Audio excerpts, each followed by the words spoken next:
Treadmill जो लोग इस्तेमाल करते हैं, रनिंग करते हैं उस पे, उसकी वजह से घुटनों में दर्द या घुटनों की बीमारी शुरू हो जाती है। समटाइम्स लोग एग्रेसिवली स्टार्ट कर देते हैं, ट्रेडमिल पे खड़े हुए हैं तो फौरन से 6.5 पे चले जाएंगे, तो फिर ऑब्वियस सी बात है आपके घुटनों ने तो एक टाइम पे कहना भी नहीं अब मैं नहीं चल सकता, बस अब रोक दें। कुछ रेमेडीज बताएं कि घुटनों की दर्द से जो है वो बचा जा सके। टेस्ट करवा के विटामिन डी के साथ कैल्शियम लाजमी लेनी है, ठीक है। दूध दही का इस्तेमाल ज्यादा करें, सब्जियों का इस्तेमाल ज्यादा करें, घी वगैरह चीजें छोड़ दें। क्या इससे कोई हमें डेमोन्स्ट्रेशन इसकी मिल सकती है कि कौन सा पोस्चर गलत है और कौन सा ठीक है? आपका जो एंगल है वो प्रॉपर आपका आंखों के सामने बनना चाहिए, इससे ज्यादा ना बहुत ऊपर हो ना बहुत नीचे हो। कमरों में टीवी लगाए होते हैं हमने, अगर आपका ड्यूटी है इस तरह का कि आपको 5 से 6 घंटे खड़े होना है तो आप अपने पैरों पे वेट शिफ्ट करते रहें। बैठने के दौरान भी आपके पाँव 90 के एंगल पे होना चाहिए, उससे ज्यादा पे नहीं होना चाहिए। लेटते हुए आपने जो तकिया लेना है आपने उसका ख्याल रखना है। अब इसमें 2-3 चीजें आ जाती हैं। 2-3 चीजें किस तरह से आती हैं कि कुछ लोग साइड पे सोते हैं, कुछ सीधे सोते हैं। पट्टे खिंच गए हैं तो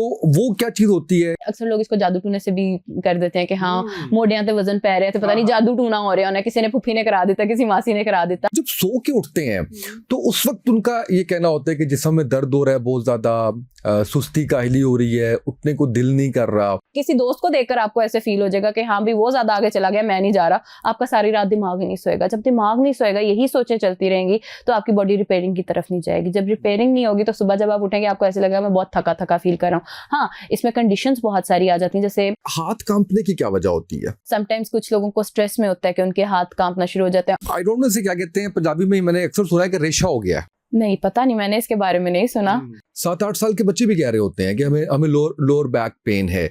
इसकी क्या वजूहत है? इससे कैसे छुटकारा लेना है आपने? स्कूल बैग्स होते हैं, उनकी किताबों का वजन होता है, फिर उन्होंने सारा दिन बैठ के पढ़ना होता है, वो स्कूल में बैठे होते हैं। अब बच्चा जब थक जाता है वो कभी ऐसे भी हो जाता है, कभी ऐसे भी हो जाता है। उसने पहले 2 बजे तक स्कूल में पढ़ना है, उसके बाद उसका ट्यूटर का टाइम हो जाएगा, उसने 3-4 घंटे उसके साथ लगाना है। जो लंबी फ्लाइट्स होती हैं जिसमें आपको समटाइम्स 10-10, 12-12 घंटे जो है वो, तो उसमें खासकर आपको कहा जाता है कि इतने मिनट के बाद उठ के आप कर लें, क्योंकि ये जानलेवा भी साबित हो सकता है। स्पैज़म जब होता है आपका ब्लड फ्लो रुक जाता है। समटाइम्स अल्लाह माफ करे लोगों को ऐसे होता है कि स्पैज़म की वजह से उनके दिमाग तक प्रॉपर ब्लड की सर्कुलेशन नहीं हो पाती, ऑक्सीजन रुक जाती है और लोगों की इस वजह से डेथ हो जाती है। मसल लॉस क्या होता है? हमारा जो मसल है वो अपनी जगह छोड़ना शुरू कर देता है। मसल आपका समझे कि एक श्रिंक होना शुरू हो जाएगा, वो हड्डी को छोड़ना शुरू कर देगा। हमें सबसे ज्यादा हिफाजत अपने पाँव की करनी चाहिए। इतना वेट उस पे होता है, इतना चलते हैं हम उस पे, तो आपकी फील्ड के अकॉर्डिंग हम पाँव की हिफाजत कैसे कर सकते हैं? पानी की एक बॉटल भरें और उसको फ्रीज कर दें और रात को अपने पैरों की तलियों के नीचे से रखकर ना रोल करें। चेहरा जवान रखने के ठंडे गर्म पानी के इस्तेमाल के तरीके बताए थे, वो क्या था? यहाँ पर एक डिफरेंस सीख लें कि आपकी फिजिकल एक्टिविटी इज डिफरेंट, आपकी स्ट्रेचिंग जो आप अपने काम के दौरान कर रहे हैं उससे। बिस्मिल्लाहिर्रहमानिर्रहीम, अस्सलाम वालेकुम। आप देख रहे हैं उसामा तैयब पॉडकास्ट। मैं हूं उसामा तैयब, मेरे साथ मौजूद हैं डॉक्टर नूर फातिमा, बड़ी शानदार फिजियोथेरेपिस्ट हैं। हमने इनसे पहले दफ़ा जब पॉडकास्ट किया तो हमने बहुत सी मिथ्स पे बात किया, बहुत सी ऐसी चीज़ों पे बात किया कि हमें हमारा जो सिटिंग पोस्चर है वो कैसा होना चाहिए, कुछ और भी डिस्कशन उसमें थी। आप लोगों का इतना शानदार रिस्पांस था और बहुत से आपके मज़ीद सवालात थे जिनको एड्रेस करना ज़रूरी था, जिसके लिए हमने डॉक्टर नूर फातिमा को एक दफ़ा फिर से ज़हमत दी और मैं शुक्रगुजार हूँ कि आप दोबारा तशरीफ लाई। कैसी हैं आप? खैरियत से? मैं बिल्कुल ठीक सर, आप बताइए। मैं बिल्कुल ठीक हूँ। मुझे सबसे पहले ये बताइएगा कि जो आपके घुटनों में दर्द होता है उसकी वजूहात क्या होती हैं और इससे कैसे बचा जा सकता है? क्या इसका ताल्लुक उम्र से होता है? और इसी में एक ज़िमनी सवाल भी लेती जाइए कि ट्रेडमिल जो लोग इस्तेमाल करते हैं, रनिंग करते हैं उस पर, उसकी वजह से घुटनों में दर्द या घुटनों की बीमारी शुरू हो जाती है? सर घुटनों में दर्द की ना बड़ी डिफरेंट वजूहात हो सकती हैं। अगर उम्र की बात की जाए तो वक्त के साथ साथ हमारी हड्डियां जो है उसमें ऑस्टियोपोरोसिस अगर होना शुरू हो जाता है, हड्डियां भुरभुरी होना शुरू हो जाती हैं, कैल्शियम का इंटेक नहीं रहा तो उसकी वजह से आपके घुटनों में ऑब्वियसली बात है आपके थोड़ा भुरभुरापन आएगा तो दर्द होना शुरू हो जाएगा। समटाइम्स ऐसे हो जाता है आर्थराइटिस की तरफ चले जाते हैं। आर्थराइटिस में होता है कि आपके दरमियान में जो गैप है वो कम होना शुरू हो जाता है। जैसे ही वो गैप कम होता है तो क्या होता है कि हमारे जो घुटने हैं उनकी हड्डी आपस में ऐसे फ्रिक्शन खाना शुरू कर देती है, उसकी वजह से घुटनों में दर्द शुरू हो जाता है, फ्लूइड कम हो जाता है। अक्सर लोगों को टीके लगते हैं, स्टेरॉइड्स के समटाइम्स होते हैं, समटाइम्स हाइलुरोनिक एसिड, इस तरह की हाइलुरोनिक चीज़ें डालकर उसमें टीके लगा रहे होते हैं क्योंकि वो गैप एक तो कम होना शुरू हो जाता है, फ्लूइड कम हो जाता है। उसके अलावा अगर आपका वेट बहुत ज़्यादा है, आपके एक बड़ा इंटरेस्टिंग फैक्ट है कि अगर आपके जिस्म में 1 से 2 पाउंड मतलब 1 किलो के करीब वेट बढ़ रहा होता है तो आपके घुटनों के ऊपर 17 किलो वेट ज़्यादा फील होता है। कहने को वो 1 किलो सिर्फ बढ़ रहा है, लेकिन आपके घुटने 17 किलो ज्यादा वेट उठा रहे होते हैं। जैसे हमने लास्ट टाइम भी बात की थी पोस्चर की बात करते हुए कि जब हम गर्दन आगे करते हैं तो 6 किलो से वजन एकदम से 12 किलो पे गर्दन पे चला जाता है सर का आपका। वैसे ही जब आपका 1 किलो वजन बढ़ता है तो उससे 17 किलो आपके घुटनों पे वेट ज्यादा फील होना शुरू हो जाता है, इस वजह से दर्द हो जाती है। ट्रेडमिल यूज करते हुए जैसे आपने बात की, अगर दर्द हो रहा होता है तो उसकी बहुत बड़ी रीजन ये हो सकती है, या तो आप पहले प्रॉपर ट्रेनिंग नहीं कर रहे हैं। एक वार्म अप होता है, फिर कूल डाउन होता है एंड पे। वार्म अप पहले करें ताकि आपका जिस्म में एक सर्कुलेशन हो और आपको पता चले जिस्म को आपके कि हाँ मैंने अब काम करना है, मैंने चलना है। और समटाइम्स लोग एग्रेसिवली स्टार्ट कर देते हैं, ट्रेडमिल पे खड़े हुए हैं तो फौरन से 6.5 पे चले जाएंगे। Start with the walk, brisk walking start करें, थोड़ी थोड़ी सी वॉक शुरू करें, उस वॉक को आगे करते फिर उसकी इंटेंसिटी आप बढ़ाते जाएं। उसके बाद समटाइम्स लोग डायरेक्टली इंक्लाइंड में चले जाते हैं। जब आपने बहुत ज्यादा ट्रेनिंग कर ली होती है ना, फिर आप स्टार्टिंग में इंक्लाइंड पे चले जाएं। लेकिन अगर आप शुरू में ही एकदम से 6.5 पे जा रहे हैं या 6 की उस पे रखकर उसकी स्पीड पर जा रहे हैं तो फिर ऑब्वियस ही बात है आपके घुटनों ने तो एक टाइम पे कहना भी नहीं अब मैं नहीं चल सकता, बस अब रोक दें। इस वजह से भी दर्द आ जाता है। अच्छा, अभी इस दर्द से बचने के कुछ तरीके बता दीजिए, चाहे एज फैक्टर की वजह से हैं, चाहे ट्रेडमिल की वजह से हैं, चाहे किसी भी चीज की वजह से हैं। जैसे आपने भी कहा ना कैल्शियम का इनटेक जो है, तो इस तरह के कुछ बताएं, कुछ रेमेडीज बताएं कि घुटनों की दर्द से जो है वो बचा जा सके। अच्छा, घुटनों की दर्द से बचने का एक बहुत आसान तरीका ये है कि आप अपनी स्ट्रेंथनिंग करें। स्ट्रेंथनिंग आप बड़े आसान तरीकों से कर सकते हैं। आप कैसे कर सकते हैं? आपके घुटने में दर्द होता है तो आप अपनी जो साइडों वाले उसके मसल्स हैं ना उसे स्ट्रॉन्ग करना शुरू कर देंगे। एक बड़ा आसान है, तौलिया आप अपने घर में एक बड़े साइज का तौलिया लें और उसको रोल कर लें। एक रोल बना के उसे घुटने के नीचे रखें, लेट कर घुटने के नीचे रखें, हील आपने उठने देनी और घुटने से उसके ऊपर जोर लगाएं। उससे क्या होगा कि आपके यहाँ के घुटने के जितने साइडों पे मसल्स और लिगामेंट्स आ रहे हैं ना उसकी स्ट्रेंथनिंग होना शुरू हो जाएगी। जब हमारे लिगामेंट्स वगैरह स्ट्रांग हो जाते हैं ना तो उससे ये होता है कि आपके घुटनों के ऊपर उतना प्रेशर नहीं आता, वो प्रेशर वहां पे कम होना शुरू हो जाता है। इसी तरह एक और एक्सरसाइज कर सकते हैं जिससे आपके थाई के मसल स्ट्रांग हो जाएंगे तो आपके घुटने के ऊपर उतना वेट नहीं आएगा। अब इसी तरह टांगे लेटे हुए बेंड करके वही जो आपने एक रोल बनाया ना उसे टांगों के दरमियान में रखकर जोर लगाएं अंदर की तरफ। इससे आपके ग्लूट्स के जितने मसल्स हैं, आपकी हिप्स के और ये सारे ये मसल स्ट्रांग होना शुरू हो जाएंगे। तो ये 2 एक्सरसाइजेस करने से आपकी स्ट्रेंथनिंग होना शुरू हो जाएगी, उससे आपका दर्द कम हो जाएगा। अब अगर खाने पीने में आ जाते हैं तो देखें आपका कैल्शियम का इंटेक कैसा है, विटामिन डी आपका है या नहीं है आपके जिस्म में। अपने टेस्ट करवाएं सबसे पहले। एक तो आजकल बड़ी एक कॉमन सी बात ऐसी कर दी जाती है ना कि विटामिन डी ले लें, आपके जिस्म में जोड़ों में पट्टों में दर्द हो रहा है विटामिन डी ले लें। ठीक है, हमारा सन एक्सपोजर उतना नहीं है, लेकिन समटाइम्स कोई और रीजन भी होती है जिसकी वजह से आपको इस तरह का कोई दर्द हो रहा होता है। तो पहले अपना विटामिन डी का टेस्ट करवाएं, कैल्शियम का टेस्ट करवाएं, उसके बाद विटामिन डी और कैल्शियम चीजें लेना शुरू करें। विटामिन B12 लें। B12 आपके मसल्स में जो क्रैम्प्स और इस तरह की चीजें आती हैं उसको ठीक करने में आपके लिए बड़ा मुफीद साबित होता है। टेस्ट करवा के विटामिन डी के साथ कैल्शियम लाजमी लेनी है। ठीक है, दूध दही का इस्तेमाल ज्यादा करें, सब्जियों का इस्तेमाल ज्यादा करें, घी वगैरह चीजें छोड़ दें। यूरिक एसिड आपका बढ़ जाता है, कोलेस्ट्रॉल बढ़ जाता है, उससे घुटनों में दर्द शुरू हो जाता है। अपनी बॉडी का एग्जामिनेशन पूरा करवाएं कि आपका दर्द हो किस वजह से रहा है, फिर उसके बाद कोई भी आप जो भी उसका इलाज करना आपके लिए मुनासिब होगा उसे शुरू करें। अच्छा, लास्ट टाइम भी जब हमने पॉडकास्ट किया तो उसके अंदर जब हमने पोस्चर की बात की तो बहुत से लोगों ने ये कहा कि क्या इसका कोई हमें डेमोन्स्ट्रेशन इसकी मिल सकती है कि कौन सा पोस्चर गलत है और कौन सा ठीक है? अगर इस पे थोड़ा सा अगर आप हमें बता सकें तो। अच्छा, बैठने की अगर फॉर एग्जांपल अभी हम बैठे हुए हैं तो बैठने की बात कर लेते हैं। बैठे हुए आपने देखना है कि आप जब कुर्सी पे बैठ रहे हैं तो कुर्सी के और आपके घुटने के दरमियान में 2 उंगलियों का फासला होना चाहिए। अगर आप नॉर्मली कुर्सी पे कभी बैठे हैं तो आप नोटिस करें हम ऐसे नीचे होकर बैठे होते हैं तो हमारे पूरे 1 से 1.5 हाथ का फासला आ जाता है। वो 1 से 1.5 हाथ का नहीं, सिर्फ 2 से 2.5 उंगलियों का फासला होना चाहिए। उससे क्या होगा, जब आप कुर्सी पे बैठेंगे आप जब टेक लगाएंगे आपकी कमर को प्रॉपर सपोर्ट मिलेगी। वो हो गया, एक सपोर्ट होगी। अब आ जाते हैं ऊपर वाले हिस्से के ऊपर। अब आपने बैठे हुए ये नहीं करना, अपनी गर्दन को आगे की तरफ नहीं करके बैठना, आपने अपने कान और कंधे को एक अलाइनमेंट में रखना है। आप जब इस तरह करके बैठेंगे तो आपकी ये जो सर्वाइकल वाला हिस्सा है इसका जो एक कर्व जैसे बनता है ये प्रॉपर कर्व होगा। बहुत सारे लोगों को अब मसला ज्यादा इस वजह से होता है, मोबाइल का इस्तेमाल बहुत ज्यादा है, स्क्रीन टाइम। आप किसी टीवी पे भी देख रहे हैं तो टीवी पे ऐसे बैठ के देख रहे होते हैं, ऐसे नहीं देखें, ऐसे कर कर देखें। अपनी एक आपका जो एंगल है वो प्रॉपर आपका आंखों के सामने बनना चाहिए। इससे ज्यादा ना बहुत ऊपर हो ना बहुत नीचे हो। कमरों में टीवी लगाए होते हैं हमने और कमरे में टीवी लेट के देख रहे होते हैं और गर्दन ऐसे की होती है। ये चीजें ना करें, अपने कंधे की और कान की अलाइनमेंट करें। जो काम जिस तरह करने का तरीका है वैसे करें। टीवी अगर देखना इतना जरूरी है तो बैठ के देख लें, उसको लेट कर टेढ़े मेढ़े होकर ना देखें। अगर मोबाइल इस्तेमाल करना जरूरी है तो मोबाइल को इस तरह से इस्तेमाल कर लें, इस तरह से गर्दन झुका के बिल्कुल ना करें। ये आपकी गर्दन से, क्योंकि एक स्ट्रेस आपकी गर्दन पे आना शुरू होता है, पीछे से आपकी पूरी स्पाइन के मसल्स के ऊपर स्ट्रेस आता है और वो सारे आपके मसल स्पैज़म की तरफ चले जाते हैं। फिर हम कहते हैं जी कमर से उठा नहीं जा रहा, बैठा नहीं जा रहा। अब खड़े होने की अगर बात कर लेते हैं, तो खड़े हुए आपने इस तरह से करना है कि अगर आपका ड्यूटी है इस तरह का कि आपको 5 से 6 घंटे खड़े होना है, तो आप अपने पैरों पे वेट शिफ्ट करते रहें। एक ही पाँव के ऊपर वजन करके ना खड़े हों, कमर को इस तरह झुका के ना खड़े हों, और जूता ऐसा पहने जो कंफर्टेबल हो। समटाइम्स जॉब की रिक्वायरमेंट्स होती हैं, जैसे खवातीन है उनकी हील्स की रिक्वायरमेंट होती है, मर्द हजरात हैं उनके होते हैं कि हाँ बूट्स उन्होंने दूसरे पहनने हैं।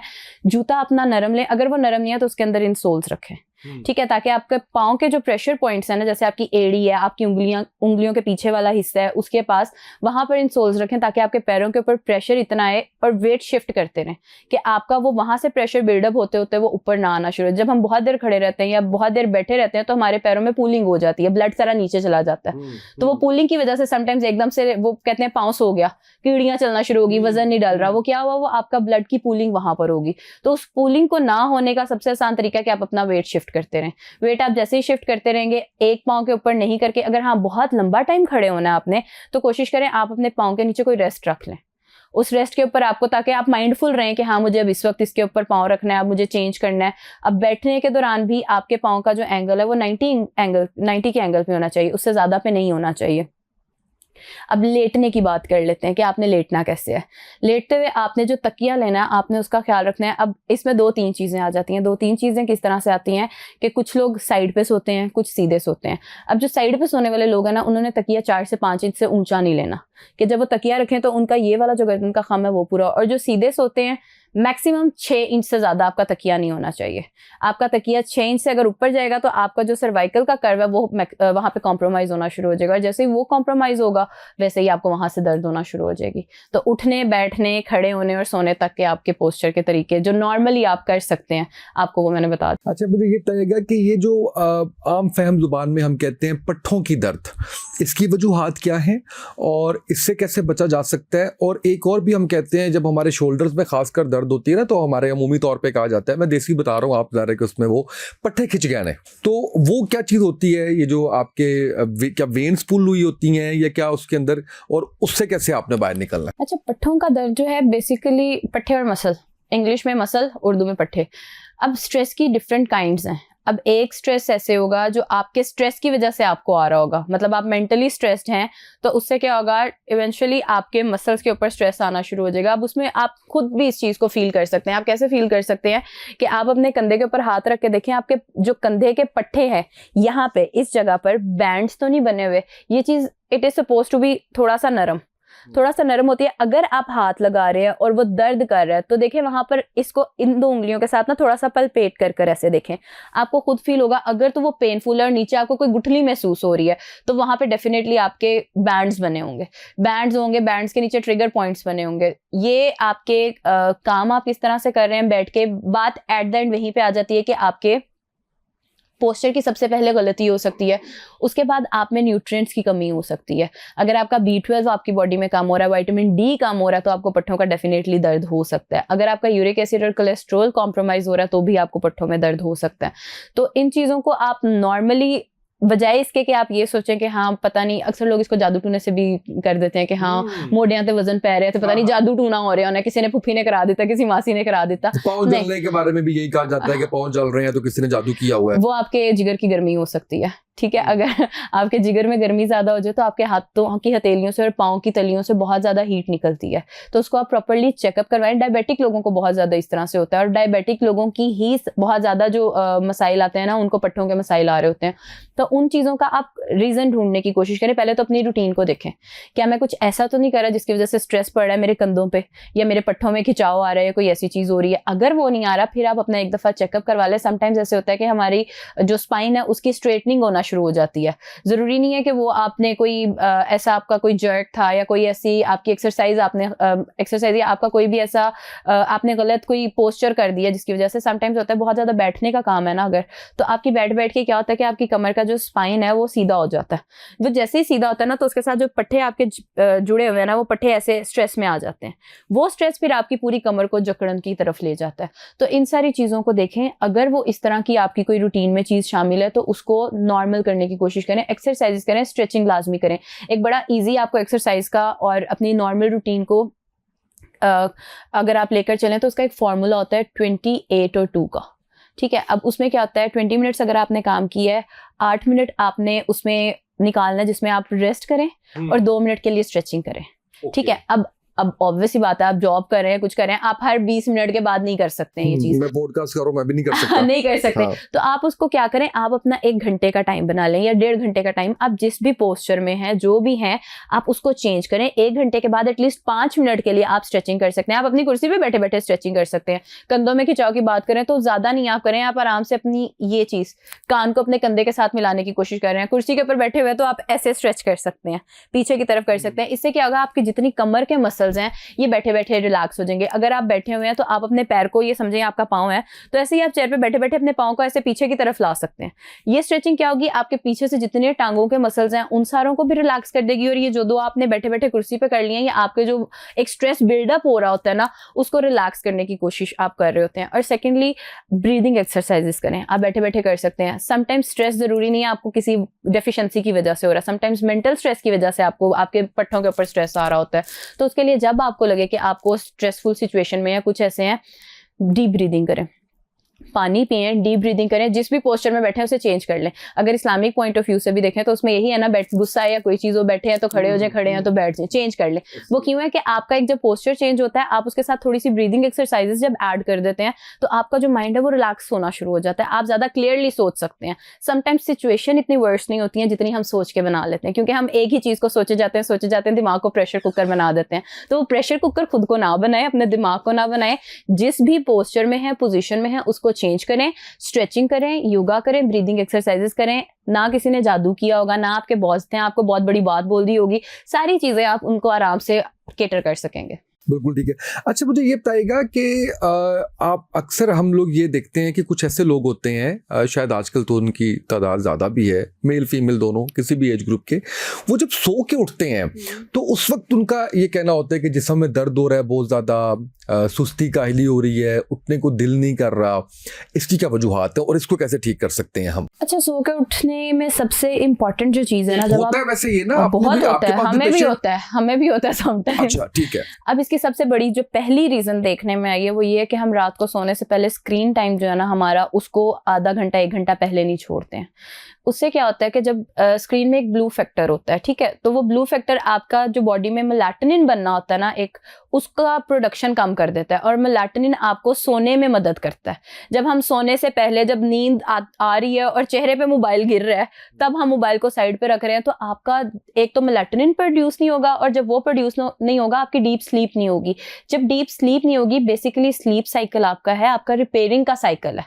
जब आप सो रहे हैं, आपकी बॉडी में जितना दिन में आपने एक्सर्शन किया है, आपका तोड़ फोड़ सारा, उसने उसको रिलैक्स करना है, उसने उन चीज़ों को रिपेयर करना है। तो आप सोने से पहले अपने दिमाग को रिलैक्स नहीं कर रहे हैं। जब आप उसको एक कोई भी आप सोशल मीडिया यूज़ कर रहे हैं, तो सोशल मीडिया पे आपको क्या कोई ना कोई स्ट्रेसफुल चीज़ नजर आ जाएगी, या कोई भी चीज़ किसी दोस्त को देखकर आपको ऐसे फील हो जाएगा कि हाँ भी वो ज्यादा आगे चला गया, मैं नहीं जा रहा। आपका सारी रात दिमाग ही नहीं सोएगा। जब दिमाग नहीं सोएगा, यही सोचें चलती रहेंगी, तो आपकी बॉडी रिपेयरिंग की तरफ नहीं जाएगी। जब रिपेयरिंग नहीं होगी तो सुबह जब आप उठेंगे आपको ऐसे लगेगा मैं बहुत थका थका फील कर रहा हूँ। हाँ, इसमें कंडीशंस बहुत सारी आ जाती हैं, जैसे आर्थराइटिस के लोग होते हैं, उनके जिस्म सुबह जब उठते हैं उनके जिस्म, उनकी मुठ्ठियाँ नहीं खुलती हैं।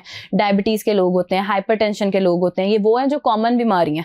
इन सारे लोगों को सुबह अक्सर औकात उठते हैं जब तो इनके जिस्म में दर्द होता है। हाइपरटेंशन लोगों जिनमें होता है उनको थोड़ा कम होता है, डायबिटिक और आर्थराइटिस के इन लोगों को थोड़ा सा ज़्यादा महसूस होता है। और जो जवान बच्चे बच्चियाँ और लड़के या मर्द हजरात या ख़वातीन हैं, उनका सबसे बड़ा रीज़न यही है कि वो रात को सोने से पहले अपने दिमाग को सोने नहीं दे रहे हैं। तो रात को जब आपने सोना है उससे 1 घंटा पहले स्क्रीन को छोड़ दें, अच्छी आदतें अपनाना शुरू कर दें। अब सुनने में ये बड़ा ओल्ड स्कूल लगेगा, लेकिन आप किताबों की तरफ आ जाएं। अगर आपको रात को कुछ कर मतलब फॉर एग्जांपल आपको कुछ देखकर सोने की आदत है या कोई ऐसी चीज़ है, आप अपनी हैबिट्स को चेंज करना शुरू कर दें। आप अपने रूम का जो आपका एक एटमॉस्फेयर है उसको इतना रिलैक्सिंग बनाएं। आपकी डिम लाइट्स हों, आपके सोने से पहले 1 घंटा आपकी डिम लाइट्स हो, ताकि आपका जो दिमाग दिमाग है वो रिलैक्स होना शुरू हो जाए आपके सोने से पहले। तो जब आप सोएं, आप डीप स्लीप में जाएं, आप यकीन करें आप सुबह उठेंगे, आप रात को 10 बजे सोएं, सुबह 5 बजे 6 बजे उठ के भी आप इतने फ्रेश होंगे ना कि आप बेशक 12 घंटे, वैसे आप रात को 3 बजे सो के सुबह 3 बजे उठें, आप उतने फ्रेश नहीं होंगे। आप सिर्फ एक ये रूटीन अगर अपनी हैबिट चेंज कर लेते हैं ना, वो कर लें। उसके अलावा विटामिन डी की डेफिशिएंसी अगर आपकी बॉडी में हो जाती है तो भी आपके जिस्म में इस तरह से पेन होता है, लेथार्जिक बहुत ज्यादा फील होना शुरू हो जाता है। बेसिकली सुबह उठते साथ जो जिस्म में दर्द होता है वो हमारी सुस्ती और लेथार्जिक हम फील कर रहे होते हैं। लेजीनेस, हमने सेडेंटरी लाइफस्टाइल के साथ ना लेजीनेस को बहुत कॉमन चीज कर दी है और हम कहते हैं, उसको हम रिलेट कर देते हैं कि भाई हमारे तो जिस्म में दर्द है, पता नहीं अंदर कौन सा मसला चल रहा है, हम लेजी हो रहे हैं बेसिकली। इसमें कोई ज़रूरी नहीं है अंडरलाइन कंडीशन हो, समटाइम्स हम सिर्फ लेजी हो रहे होते हैं, इस वजह से हमें वो उठने का दिल नहीं कर रहा होता, जिस्म में दर्द हो रहा है, चलना फिरना नहीं है, नाश्ता नहीं कर रहे हैं, प्रोटीन इनटेक नहीं कर रहे हैं। सुबह नाश्ते में अगर आप एक अंडा खा लेते हैं, उसके साथ आप कुछ बादाम की गिरियाँ खा लेते हैं, तो आपका इतना पूरा नाश्ता हो जाएगा ना कि आपको पूरा दिन एनर्जेटिक फील होगा। जब आप पूरा दिन एनर्जेटिक रह के एनर्जी के साथ काम करेंगे तो डेफिनेटली रात को आप थक के सोएंगे। ज़रूरी नहीं है हर चीज़ का मसला कोई बहुत बड़ा हो, छोटी छोटी सी हम जिंदगी में अपनी गलतियां कर रहे होते हैं जो इस तरह की चीजों पे जा सकते हैं। अच्छा, हाथ कांपने की क्या वजह होती है? आप अगर हाइपोग्लाइसीमिक हैं तो भी आपके, अगर आपका शुगर लो हो जाता है तो हाइपोग्लाइसीमिक आप उसको तब आपके हाथ कांप जाते हैं। समटाइम्स कुछ लोगों को स्ट्रेस में होता है कि उनके हाथ कांपना शुरू हो जाते हैं, और समटाइम्स लोगों को ट्रेमर्स आना शुरू हो जाते हैं। वो आपकी मसल वीकनेस की वजह से होती है, और मसल की वीकनेस आप स्ट्रेंथनिंग कर पूरी कर सकते हैं। स्ट्रेंथनिंग के लिए अब हाथों के जैसे कांप रहे हैं तो उसके लिए बड़ी नॉर्मल सी एक्सरसाइज हैं। आप ये आई डोंट नो से क्या कहते हैं पंजाबी में, मैंने अक्सर सुना है कि रेशा हो गया। नहीं, पता नहीं, मैंने इसके बारे में नहीं सुना, मुझे नहीं पता कि ये किस वजह से होता है या क्या चीज होता है। लेकिन हाथ कांपने की जो बेसिक रीजंस आ रही होती हैं, या तो आपका ब्लड शुगर लो हो रहा होता है, ग्लूकोज का लेवल कम हो रहा है, समटाइम्स अगर आप हाइपोटेंसिव हो रहे हो, आपका बीपी लो हो रहा है तो आपके साथ ऐसे हो सकता है। समटाइम्स लोगों को न्यूरोलॉजिकल अगर कोई इशू हो उनका ऐसे हो जाता है, और सबसे कॉमन जो रीजन आता है आपके पट्टों की कमजोरी होती है, ट्रेमर्स आपको आ रहे होते हैं। तो उसके लिए आप स्ट्रेंथनिंग बड़ी ईजी सी एक्सरसाइज है, आप अपने हाथों की ऐसे मुट्ठी बनाएं और मुट्ठी को बंद करें खोलें, मुट्ठी को बंद करें खोलें। अब इसी में कोई बॉल पकड़ लें आप हाथ में और उसको बंद करें खोलें, बंद करें खोलें। अपने हाथ को इस तरह से हाथ के ऊपर रखें और जोर लगाएं, उसके साथ आप आराम से एक्सरसाइज करें। ये आपकी स्ट्रेंथनिंग आपकी कर देगी। तो ये आपकी जो हाथों को कांपना और ये सारी चीजें हैं। और हाँ, ये जरूर देखें खाना खाए आपको वक्त कितना हो गया। अगर आपके हाथ कांप रहे हैं तो हो सकता है कि आपने सुबह का नाश्ता भी ना किया और शाम को 7 बजे फिर अब आपकी बॉडी आपको रिजेक्ट नहीं आपकी चीजों को करेगी तो क्या करेगी। ये जो आपके बॉडी पेन जिस तरह से है, या खासकर आपके लोअर बैक में पेन होती है, इसकी क्या वजूहात होती हैं? और इसमें तो मैंने इवन ये देखा कि बच्चे भी कह रहे होते हैं, 7-8 साल के बच्चे भी कह रहे होते हैं कि हमें लोअर बैक पेन है। इसकी क्या वजूहात हैं? इससे कैसे छुटकारा लेना है आपने? अच्छा, बच्चों की बहुत बड़ी रीज़न ये हो सकती है कि एक तो स्कूल बैग्स होते हैं, उनकी किताबों का वजन होता है, फिर उन्होंने सारा दिन बैठ के पढ़ना होता है, वो स्कूल में बैठे होते हैं। अब बच्चा जब थक जाता है वो कभी ऐसे भी हो जाता है, कभी ऐसे भी हो जाता है। उसने पहले 2 बजे तक स्कूल में पढ़ना है, उसके बाद उसका ट्यूटर का टाइम हो जाएगा, उसने 3-4 घंटे उसके साथ लगाना है। फिर उसके बाद आजकल नई एक आउटडोर एक्टिविटीज़ हम नहीं करते हैं, तो इंडोर एक्टिविटीज़ में क्या है, बच्चे ने 1 घंटा 2 घंटे बैठ के या तो कार्टून देखने या वीडियो गेम्स देखनी है, तो उसका बैठने का टाइम बहुत ज़्यादा हो गया। अगर आप बच्चे की बात करें तो बैठ के ऑब्वियस सी बात है, जब एक ही जगह पे स्ट्रेस आता रहेगा तो आपको कमर में दर्द हो जाएगा। बड़े लोग जो मतलब उम्र में बड़े लोग हैं, या अब समटाइम्स ऐसे भी हो जाता है कि हम कोई एकदम से नीचे से चीज़ एकदम से झुक कर उठाते हैं, उसके बाद अक्सर लोग कहते हैं जी चुक पैगी। चुक नहीं हो, मतलब चुक एक है चीज़, लेकिन उसमें वजह क्या बनी कि आप एकदम से झुके तो आपका जो डिस्क है वो आपकी डिस्क या तो बल्ज की तरफ जा रही है या हर्निएशन की तरफ जा रही है, वो अपनी जगह से थोड़ी सी हिल गई। अब वो आपको जरा सी हिली, अगर आप उसी वक्त उसको नॉर्मल करने के लिए किसी फिजियोथेरेपिस्ट से या किसी डॉक्टर से कर लेते हैं कंसल्ट, तो आपकी वो हर्निएशन की तरफ जाने से रुक जाती है, आपकी बल्ज की तरफ जिसे आप रिवर्स कर सकते हैं। ये रीजन एक आ जाती है कि आपकी या तो हर्निएशन या बल्ज, और ये बड़ी नॉर्मल सी एक चीज होती है कि हम बस एकदम से झुके। समटाइम्स जैसे कुछ मर्द हजरात जिनका बाइक बहुत ज्यादा चलाते हैं, बाइक जब आप चला रहे होते हैं ना तो बाइक की जो वाइब्रेशंस है ना वो आपकी स्पाइन के ऊपर पूरी ऊपर तक जा रही होती हैं। तो वो बार बार जिनका बहुत जैसे 3-4 घंटे के लिए चला रहे हैं, या कुछ लोगों का जॉब इस तरह का होता है अब कि वो बाइक चला रहे हैं, तो उसमें उनकी बार बार वाइब्रेशंस की वजह से उनका वो जो डिस्क है वो अपनी जगह से समटाइम्स आगे पीछे हो जाता है। गाड़ी चलाने वाले हजरात एक साइड पे होकर गाड़ी चलाते हैं, ठीक है, ऐसे करते करते क्या होता है, आपकी कमर का समटाइम्स स्कोलियोसिस की तरफ, या आपकी कमर का जो एक स्पाइन है, जो आपका जिसका एस फॉर स्पाइन, तो जो एस है वो आपका कॉम्प्रोमाइज होना शुरू हो जाता है। तो क्या होता है कि फिर आपकी लोअर बैक में कभी पेन आ जाएगी, कभी मिडिल बैक में पेन आ जाएगी। तो इन सारी चीज़ों में फिर सबसे इंपॉर्टेंट चीज़ क्या आ जाती है कि आपका पोस्चर, आपकी स्ट्रेचिंग, आपकी एक्टिव लाइफस्टाइल। बच्चों के लिए इंडोर एक्टिविटीज़ इंपॉर्टेंट हैं, उनके दिमाग को चलाने के लिए इंपॉर्टेंट है, लेकिन आउटडोर एक्टिविटीज़ भी रखें। जब पूरा दिन स्कूल और ट्यूटर से पढ़ने के बाद या ट्यूशन में पढ़ने के बाद एक बच्चा है, उसको 1 घंटा आउटडोर एक्टिविटी में खेलने की आदत डालें, ताकि उसकी बॉडी जो है वो रिलैक्स करे, वो भागेगा, उसकी सर्कुलेशन तेज़ होगी, उसके प्रॉपर सारे मसल्स में पंप करेगा ब्लड, सर्कुलेशन पूरा चलेगा, तो उसको वो दर्द नहीं होगा। दूसरे जो लोग हैं, जैसे मर्द या और ख़वातीन जो भी हैं, वो काम कर रहे हैं, कुछ भी कर रहे हैं, एक्सरसाइज अपनी ज़िंदगी का एक पार्ट बना लें। आप एक्सरसाइज नहीं कर पा रहे हैं, आप वॉक कर लें। आप 15 मिनट की वॉक से शुरू करें। आप अपने कमरे में वॉक कर सकते हैं। आप वॉक नहीं कर सकते, सबके घरों में सीढ़ियाँ होती हैं, सीढ़ियाँ चढ़ना उतरना शुरू कर दें। आप इन चीज़ों को, अपने लाइफस्टाइल को एक्टिव करना शुरू करें, आपको कमर में दर्द नहीं होगा। अच्छा, मुझे ये बताइएगा कि जैसे अभी आपने कहा ना कि आप स्ट्रेचिंग कर लें, और आपने उसमें टाइम पीरियड भी बताया। मैंने कहीं पढ़ा था कि जो लंबी फ्लाइट्स होती हैं, जिसमें आपको समटाइम्स 10-10, 12-12 घंटे जो है वो, तो उसमें खासकर आपको कहा जाता है कि इतने मिनट के बाद उठ के आप कर लें, क्योंकि ये जानलेवा भी साबित हो सकता है।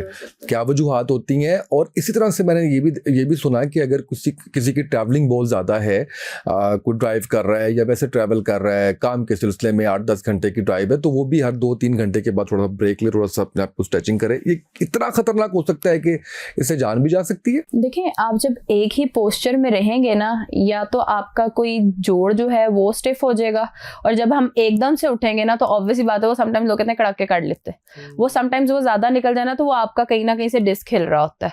आपका मसल अगर स्पैज्म में आ जाता है ना, तो वो आपको एक गर्दन में बल पड़ जाता है, आप गर्दन नहीं मूव कर पाते हैं।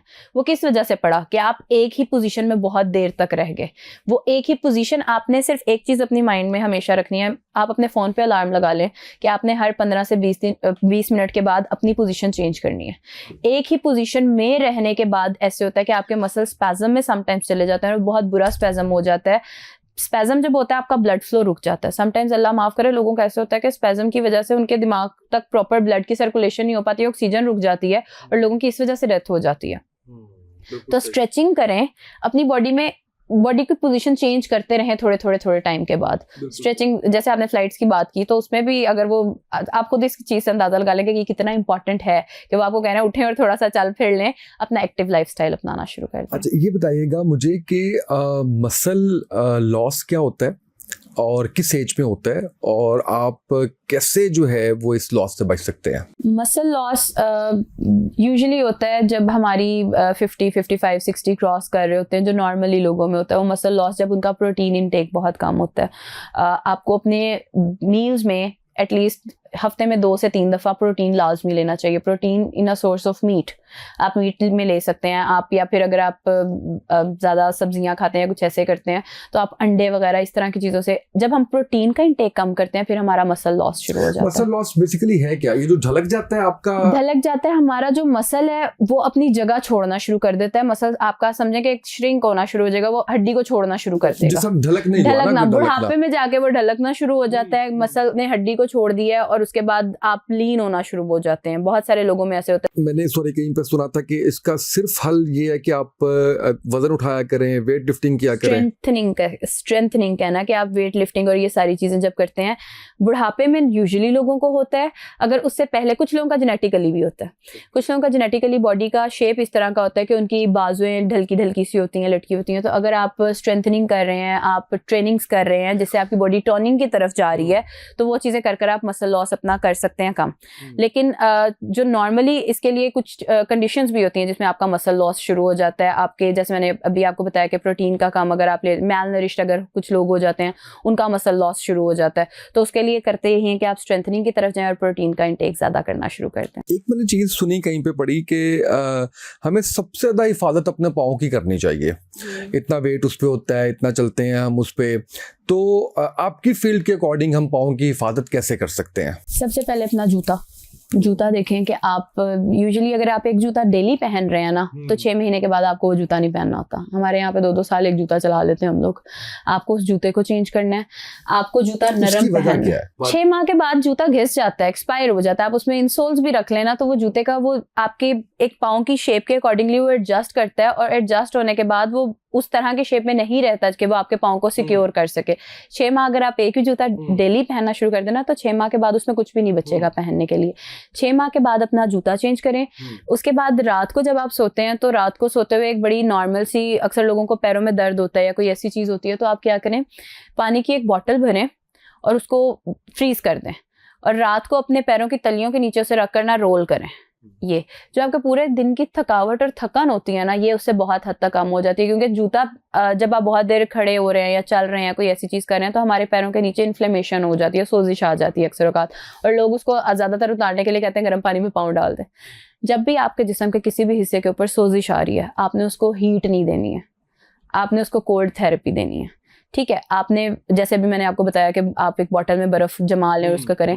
उससे क्या होगा कि आपका पाँव की जो नीचे इन्फ्लेमेशन होगी ना वो कम होगी। जो पैरों में अगर आपको दर्द हो रहा होगा या हील्स में पेन हो रहा होगा, एक प्लांटर फिशियाइटिस एक होती है, उसमें आपको पैरों के नीचे इन्फ्लेमेशन हो जाती है और आपको दर्द महसूस होता है। समटाइम्स ऐसे लगता है कि कट लग रहे हैं आपके पैरों पे, तो वो आपकी जो चीज़ है वो इसके साथ ठीक हो जाती है। अच्छा, मुझे ये बताइएगा, एक मैंने आपका चंक देखा, शायद if I am not wrong, सुनो पॉडकास्ट में था, जिसमें आपने चेहरा जवान रखने के ठंडे गर्म पानी के इस्तेमाल के तरीके बताए थे। वो क्या था? फिर होता ही है कि चेहरे पे सोजिश अगर आ जाती है ना आपकी, बेसिकली जिसमें में किसी भी जगह पे अगर सोजिश आ रही है, तो जब हम उसे ठंडक देते हैं ना तो आपकी वेजो कंस्ट्रिक्शन हो जाती है। जो अंदर वेजल्स है ना वो सारी कंस्ट्रिक्ट होना शुरू हो जाती हैं, सिकुड़ना शुरू हो जाती हैं, तो उससे सोजिश कम हो जाती है। इसे as a beauty hack use किया जाता है कि अगर चेहरे को आप सुबह उठ रहे हैं, सुबह उठकर अक्सर औकात लोगों के चेहरे सूजे होते हैं सो करना, तो कुछ के वैसे सूज जाते हैं कुछ के सो के उठकर सूझते हैं।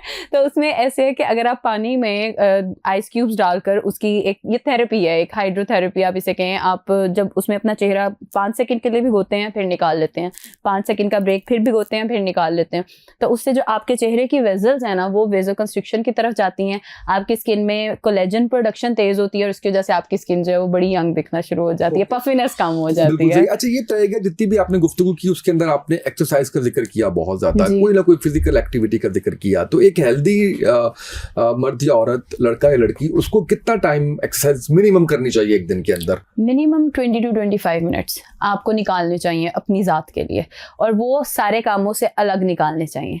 अगर जैसे हमने भी पहले बात की कि आप बैठे अपने ऑफिस में ये एक्सरसाइज कर सकते हैं या बैठ के इस तरह से कर सकते हैं, आपने उन सारी चीज़ों के अलावा, वो थी स्ट्रेचिंग्स। यहाँ पर एक डिफरेंस सीख लें कि आपकी फिजिकल एक्टिविटी इज डिफरेंट आपकी स्ट्रेचिंग जो आप अपने काम के दौरान कर रहे हैं उससे। तो आपने क्या करना है, अपने लिए आपने कम से कम 15 से 25 मिनट निकालना शुरू करें, जिसमें आपने माइंडफुल होकर, आपने हर सोच को छोड़कर, हर चीज़ को सिर्फ रिलैक्सेशन के लिए अपनी फिजिकल एक्टिविटी करनी है। उसमें आप वॉक कर लें, उसमें आप डांसिंग कर लें, उसमें आप एक्सरसाइजेस कर लें, उसमें जो आप मतलब ऐसी चीज़ जो आपको फिजिकल एक्टिविटी में इंगेज कर रही हो वो करें माइंडफुल होकर।